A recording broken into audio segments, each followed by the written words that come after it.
Hello there and welcome to another video from the Hashpower Academy.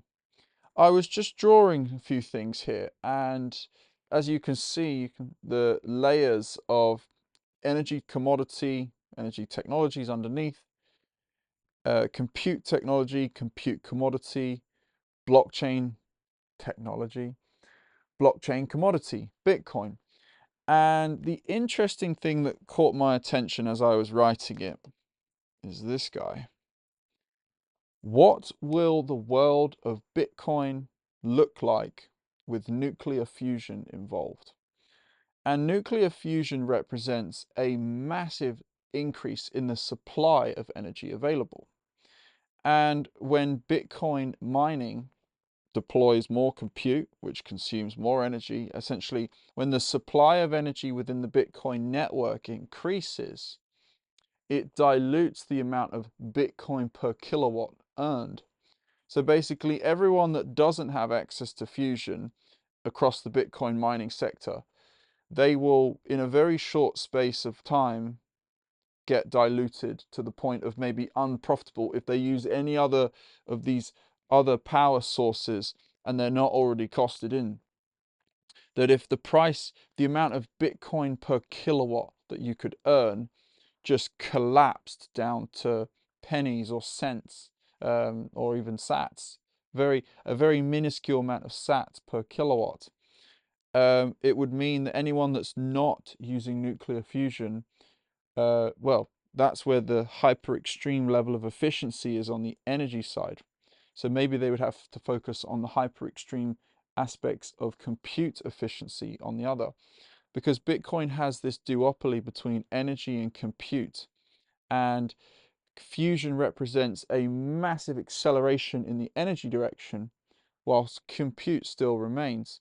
And you can think of them as an X and Y axis, with the Z axis being Bitcoin blocks.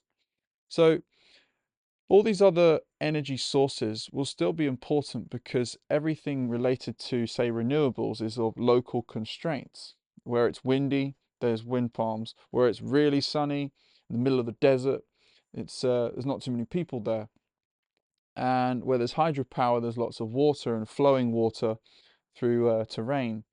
And all these sorts of pieces mean that the access to energy becomes more important. If we can produce a lot of energy from this extreme idea of nuclear fusion, of harnessing the core of a sun in the technology framework of compressing whatever fuel so densely together and spinning it around a toroidal field to the point that we can release more energy than what energy we put into it,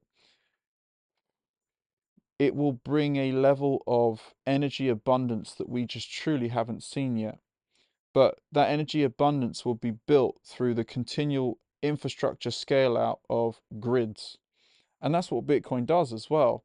There's a incentive to build out more energy infrastructure and more compute technology infrastructure and race to the forefront of both, because those most efficient with their energy will earn the most Bitcoin. And that will never change from now and going into the future.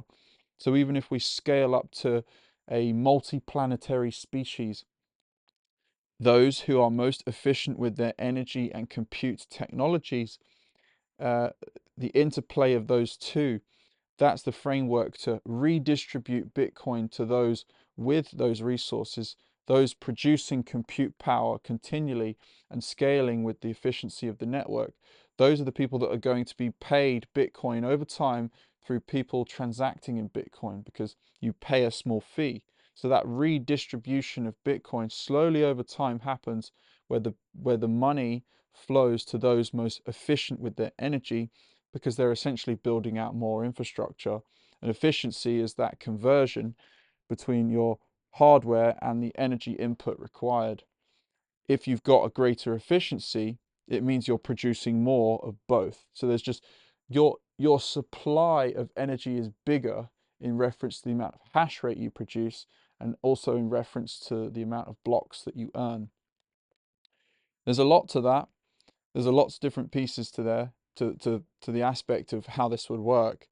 But the overall gist is, we could have the same sort of thing, not nuclear fusion, but in the context of microchip density.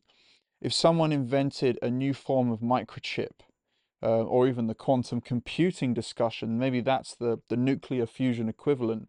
If someone had the ability to find blocks at a level of efficiency far better than everyone else, whether it's their access to energy or their access to compute, those are the two leading discussions in terms of the meritocracy of Bitcoin from now going into the future. Hope this was interesting. If you like it, like, subscribe, share it to your friends, all that fun stuff, and I'll see you in the next video. Goodbye.